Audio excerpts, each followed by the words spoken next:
So, I'm going to tell you a totally true story from a totally good person who happens to be better at selling homes than keeping a fish alive. As a single mom with a full-time career, I made very firm rules. No pets. Not because I don't love animals, but because I know my limits. And let's just say pet whisperer wasn't on my resume. My son Isaac, however, had other plans. He begged for a dog every day with the persistence of a Utah buyer trying to get their offer accepted in a multiple offer situation.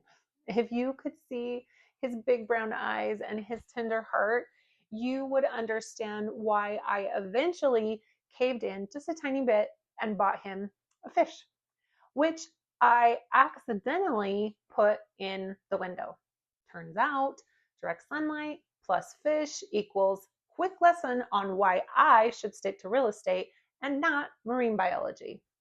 Oops, sorry, fishy. Then came Christmas, and those darn brown eyes and sweetheart, I caved.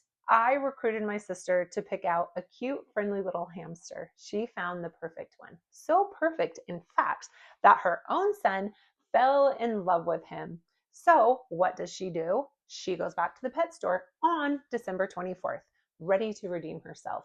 But by Christmas Eve, there was only one hamster left in the whole store. An albino hamster.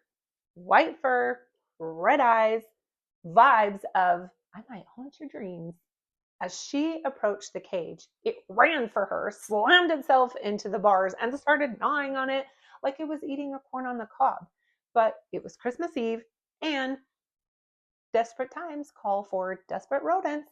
She bought the psycho albino hamster, snuck into my house like a reverse Santa, left it in the laundry room, and fled. I thought nothing of it until I turned on the light. Red eyes, hamster, hanging on the bar like a tiny possessed gymnast, trying to chew through the cage to get to me. Suddenly, my sister's strange behavior made a lot more sense to me.